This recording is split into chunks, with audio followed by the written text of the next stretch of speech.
Hello and welcome to this week's online lecture.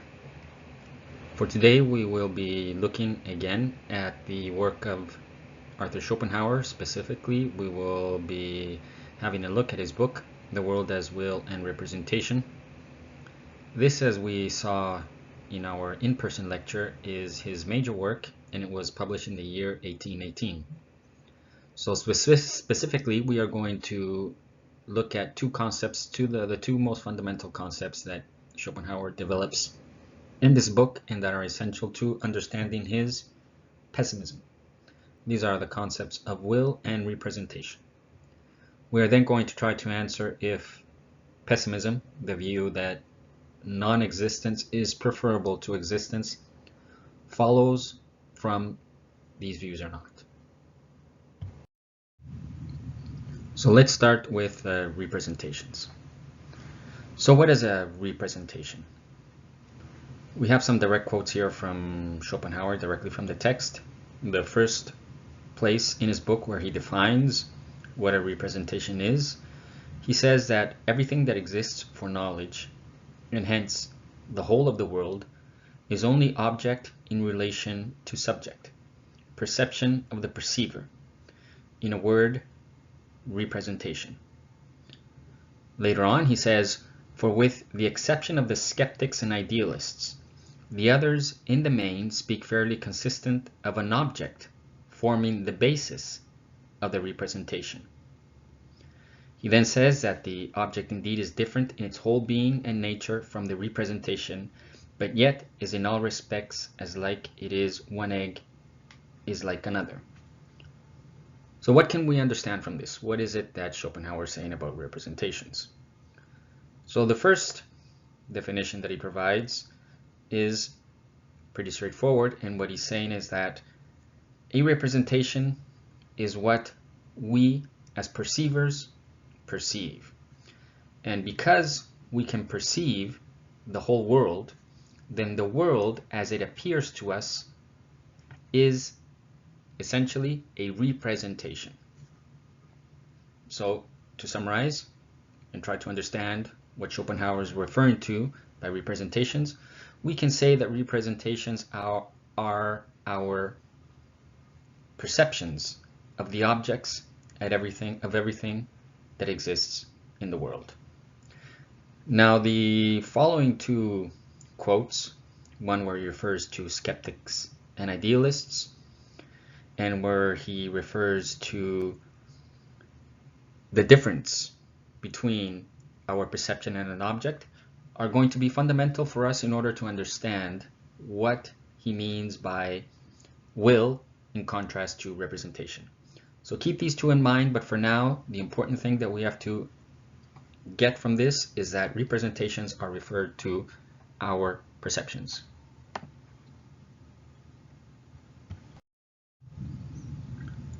So if, as Schopenhauer made clear in our previous slide, that representations are all of our perceptions of the world, then what that presupposes in turn is that there must be something that is the source of those representations, which is to say, if we perceive the world, there must be a world that makes perception possible.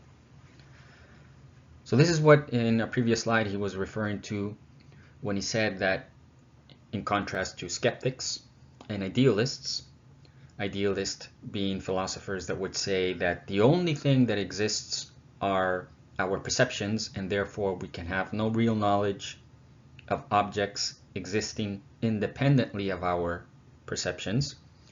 And the skeptic would say we cannot know what is beyond our perceptions. Contrary to them, Schopenhauer says there must be something that makes possible the perceptions, those mental images that we have of objects. Yet, as he says here, science and math, they cannot tell us what is beyond our perceptions of objects. They cannot reveal what is the fundamental basis of our perceptions.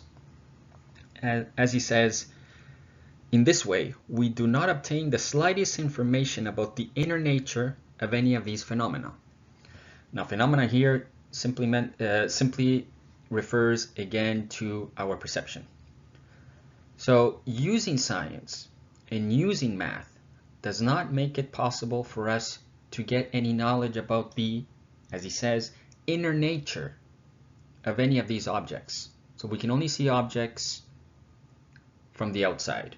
We can only have perceptions of these objects. We cannot get to know them, how they are inside in their inner nature. And yet as philosophers, he says, we want to know the significance of those representations. We ask whether this world is nothing more than representations. In that case, it would inevitably pass by us like an empty dream or a ghostly vision, not worth our consideration. So this is a direct criticism of the idealist position. That, as I just mentioned, idealists would say, we can only claim knowledge about our perceptions, and all we are entitled to say is that perceptions, in other words, representations, these mental images we have, this is all we can say about the world, that images exist, but objects independent of our perceptions do not exist. But Schopenhauer resists this, because if this were true, as he says, then we would have ghostly visions and we would know nothing beyond our perceptions, and we would know nothing about the true essence and the true nature of the world. The clear limits of, as Schopenhauer said, the natural sciences, math, the clear limits are that these forms, these tools, only allow us to make claims about how we see the objects from the outside. Yet, whatever the inner nature of these objects is, it must be something that is, as he says here, wholly foreign to these forms of knowledge that we have, which is to say that inner nature must be foreign to math, science, as we conceive them. So by observing an object and merely making claims about how we perceive it, he says we can see that we can never get at the inner nature of things from without. This leaves us at a critical point, because if our tools, our scientific tools, if our knowledge of objects is limited to claims about how we perceive these objects, then how can we ever get to know how things are in themselves? How can we ever, to put it in other terms, get inside an object to know how it really is in itself beyond how we perceive it? Is there a way to close the gap and to bridge this divide? This is our world. We live in a world of objects. So there you have in this slide a person, a human being, who perceives objects. You have there a Volkswagen Beetle, a red house, your latte, some apples, objects, everyday objects, our world. Now we stand apart from these objects. They are, so it seems, outside of us. There is a distance. We stand here, the car stands over there. And even when we get inside the car or get inside the house, the car and the house are still objects outside of us. And we can only ever make claims about how they appear to us.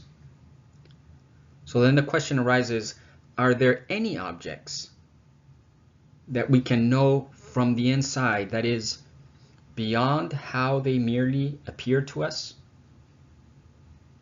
So this is the challenge, apparently. Is there any object, or is there any way that we can access the true inner nature of objects? Or are we forever destined to only talk about perceptions and therefore only make claims about objects as they appear to us and never about their true inner nature? This divide, this bridge between our perceptions and the objects in the world, has been a long concern for philosophers from all traditions. But it also is equally true that all philosophers have realized that we ourselves are embodied beings. That is to say, we have bodies that occupy a place in space and in time in the world. As Schopenhauer says, this body is a representation, like any other, an object among objects. And our movements would be equally strange and incomprehensible to him if their meaning were not unraveled for him in an entirely different way. In other words, what Schopenhauer is saying here, and this was his greatest insight, is that just as we can perceive objects outside of us and make claims about the appearance of those objects, our body is also an object which we can look at. We can look at our hands, we can look at our reflection in the mirror, and we can also make claims about how our bodies appear to us. So our bodies are objects, representations. They are an appearance, just like every other object in the world, but not quite like every other object in the world. So Schopenhauer says, to the subject of knowing, who appears as an individual, this body is given in two entirely different ways. It is given in intelligent perception as representation, as an object among objects, liable to the laws of these objects. But it is also given in a quite different way, namely as what is known immediately to everyone, and is denoted by the word will. So while a body is an object like any other, and Schopenhauer in this quote is saying, it is given to us as a representation. We can see it in an object among other objects, and as all objects, it is liable to the laws that govern objects in the world, and the laws that govern objects in the world, space, time, cause and effect. In that sense, our body is only one other object, but what is different about it is that we have another way of knowing our bodies. We can know it immediately. That is, we can know its inner nature, and this is what is known by the word will. Now, crucially, we do not have, says Schopenhauer, such immediate information about the nature, action, and suffering of any other real objects. So our bodies are objects like all other objects, but they are, at the same time, our bodies are unique. So we are now getting closer to understanding the concept of will. And we are now getting closer to comprehend what Schopenhauer means, or how it is possible to say that the world has two aspects, representations and will.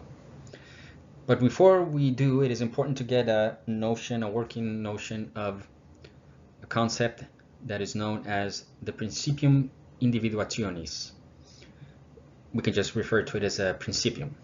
And Schopenhauer says this: I shall call time and space the principium individuationis, which we can call the principle of individuation, an expression borrowed from the old scholasticism, and I beg the reader to bear this in mind.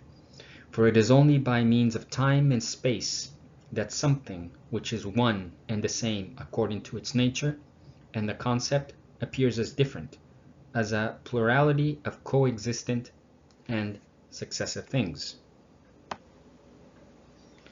This is just saying that, and this is what the principle of individuation applies to, or what it means.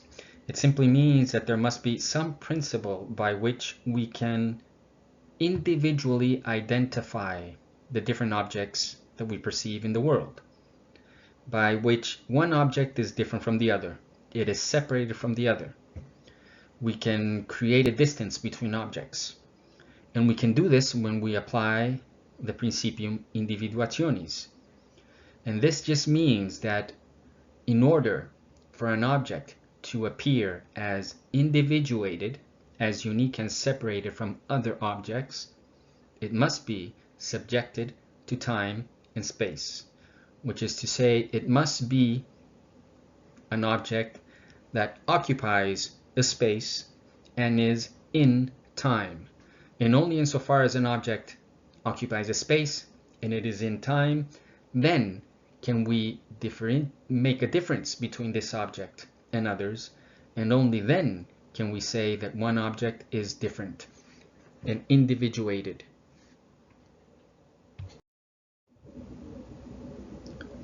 So now Schopenhauer says, if the objects appearing in these forms are not to be empty phantoms, but are to have meaning, they must point to something, must be the expression of something, which is not representation, something existing merely relatively, namely for a subject. On the contrary, they must point to something that exists without such dependence.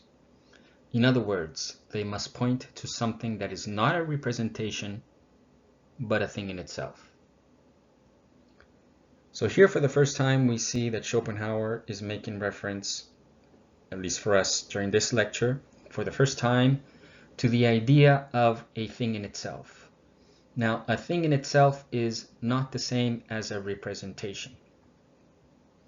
Remember, as we saw at the start of this lecture, Schopenhauer does not accept the idea, and he would not agree with a philosophy that says we have perceptions, representations of objects, and we can only be sure that these perceptions are the only things that actually exist.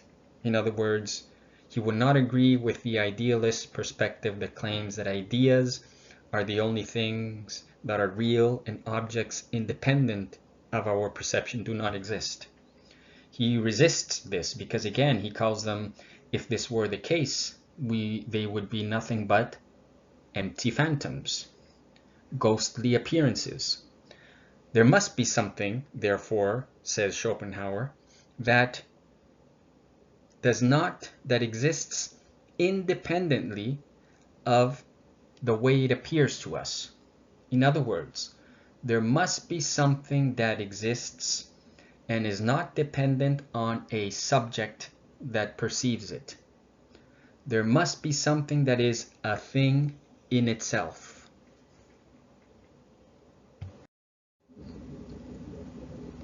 So what is the thing in itself? Schopenhauer here says, but if we now analyze the reality of this body and its actions, then beyond the fact that it is our representation, we find nothing in it but will. Therefore, we can nowhere find another kind of reality to attribute to the material world. So if we go back momentarily to this idea, this crucial idea for Schopenhauer's metaphysics, that our bodies are also, just like every other object, objects that are in space and in time, and that we can have representations of. So in this sense, our bodies are no different than any other object in the world. If we go back to this and we understand that our bodies are representations, we will also understand that as representations, our bodies are the only objects to which we do indeed have access to its inner nature. Now, this is done through introspection. At one point, Schopenhauer says, if you were to, for example, close your eyes and try to understand, try to get to know your body, try to understand its essence, what we are inside, we would see that we are constituted by a sort of vital force, what he calls will. So we are a force of life that we feel flowing and present within us. So because Schopenhauer thinks that when we attempt to know the inner, the most fundamental essence of our bodies, when we do this exercise of introspection, we come to know that at the most fundamental level we are a life force, what he calls will. We can therefore claim that our bodies are two things. They are objects, representations, right, a perception, but our bodies are also will. Here then is a graphic trying to show what a complete picture of what Schopenhauer has in mind. So we can summarize Schopenhauer's metaphysical views in the following way. The world has two aspects to it, will and representation. So will is just what Schopenhauer calls the thing in itself. So whenever Schopenhauer talks about the inner nature of an object, of the thing in itself, Schopenhauer is simply referring to will. So that's why we can treat them, at least within Schopenhauer's system, as synonymous, will and thing in itself. So the world is representation, and it is will and thing in itself. Now, as you can see on the left of the slide, representations, which is to mean all of our perceptions, they are always necessarily located in space and time. So the principium individuationis applies to these objects. We can see the difference between objects, and we can pick out one individual object from the other because they are in space and time. And the will, the thing in itself, whatever is beyond our presentations, that is not subjected to space and time, and therefore the principium individuationis does not apply to the thing in itself. It does not apply to the will. So it follows from this that plurality, which is to say many, the many is only possible in the world of representations. So here is an example of a tree. Again, as you can see on the left side of your slide, there is you can imagine a person that has a representation, which is to say a perception or a mental image of a tree.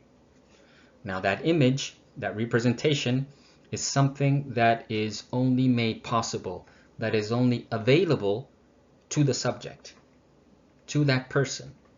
So each of us has a perception, has a representation. That perception is possible because we are there as perceivers. If we are not there as perceivers, that perception of the tree would not exist. Now there is a distance, Schopenhauer wants to say. There must be, beyond this presentation, there must be an object that is the source, or that is the basis of this mental image that we have. For if we are to deny this and to say all we really can know, the only thing that really exists is that perception, then we can claim no knowledge at all about the outside world. But Schopenhauer again is saying if we accept this, then the world is made up of ghosts and phantoms. So because this is a move Schopenhauer resists, he says there must be an object which is the source of these presentations.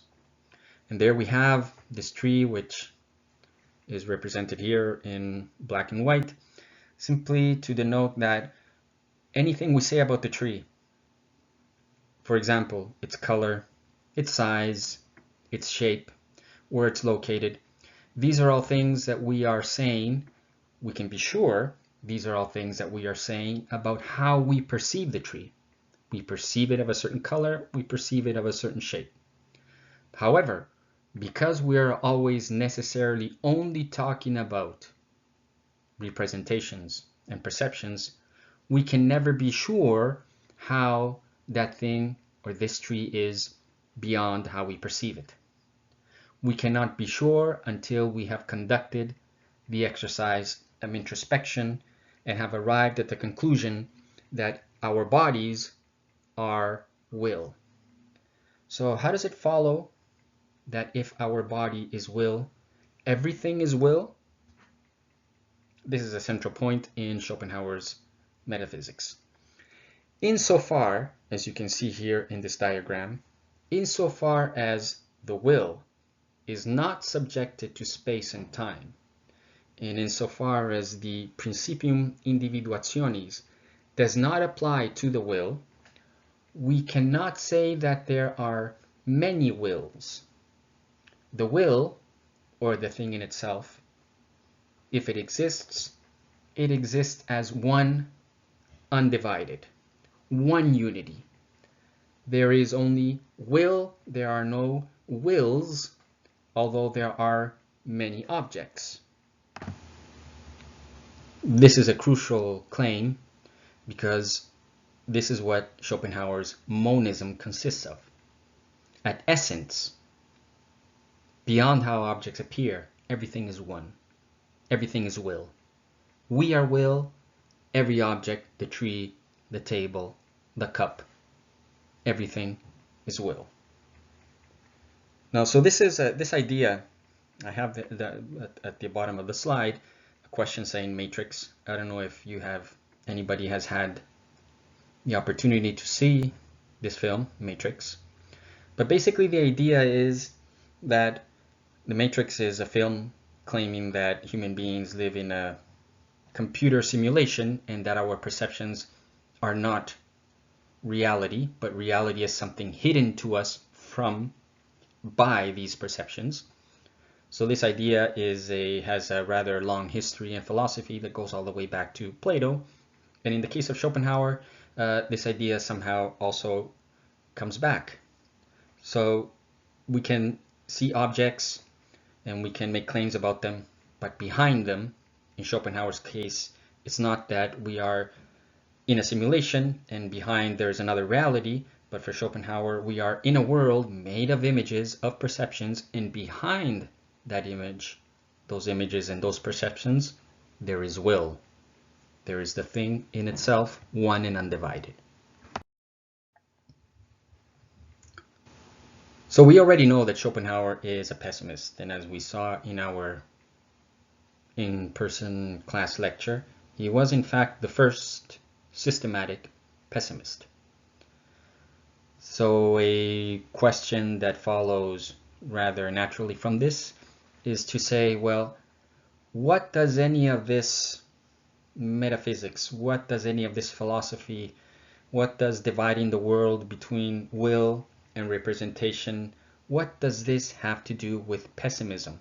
What does this have to do with suffering?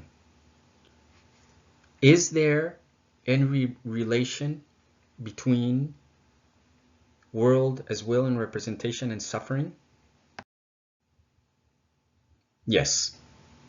Quite clearly, yes, there is a relation between the two.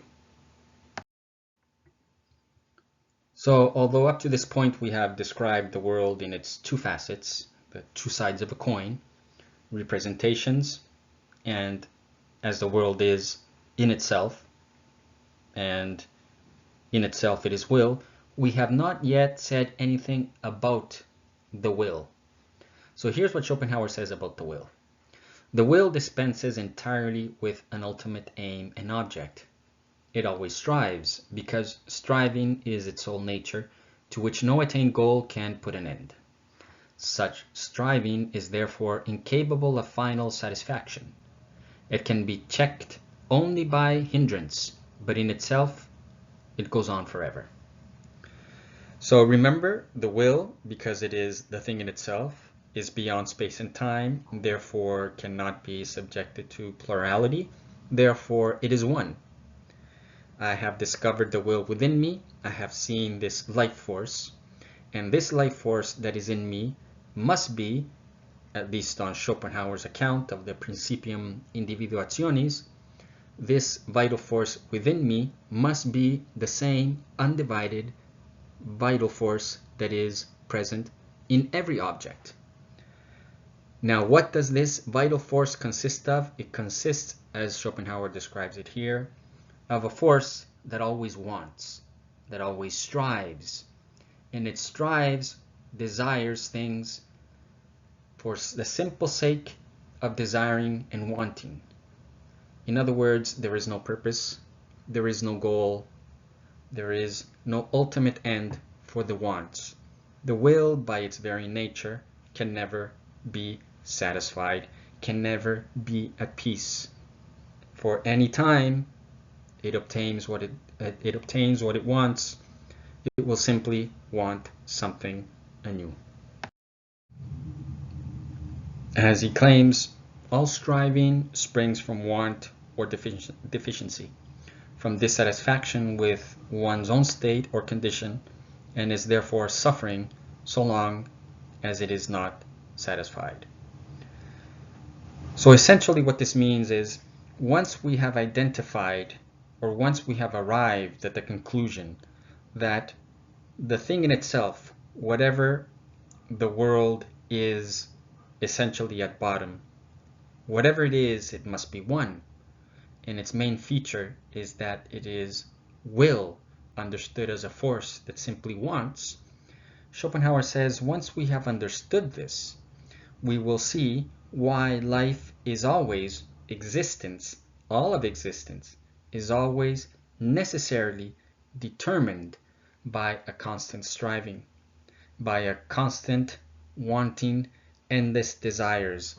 And this is why we and all beings that exist will be and are determined, conditioned by dissatisfaction. Now, we saw this in our in-person lecture when we said that for Schopenhauer, and this is in contrast to, for example, Leibniz in his account of the negativity of evil and of pain, where it was defined as simply the absence of good. If we now understand why Schopenhauer says that everything is in a positive sense, which is to mean a presence, the only thing that really exists is will, which is to say the only thing that really exists is desire, endless striving, then we can see why, for Schopenhauer, pleasure and happiness is a negative. Because insofar as we are always necessarily, because this is what the world is, we are always necessarily caught in a state of striving and wanting, and only momentarily when that desire is satisfied, there is a retreat of the desire, and in that retreat of the desire we feel happy and satisfied. This is how the negativity of desire, defining happiness as a negative, makes sense. And remember, as we also saw, Schopenhauer claims that in shortly after a will or a desire is satisfied, in no time we will soon become bored, which is again another form of suffering. Now this leaves us with the study questions for Nietzsche. It is very important to understand and have a good idea of what Schopenhauer's claims about the world having these two aspects. It's very important to get a clear understanding of Nietzsche. So the first section, in section 1, Nietzsche describes Apollo. So how does Nietzsche describe Apollo? Second question, what does Nietzsche refer to when he speaks and when he mentions the analogy of intoxication? And third, Nietzsche says the Greeks were equipped to tolerate existence. And they were so equipped because they created something that helped them to deal with existence. So what is it that they created? Thank you, and see you next week in class.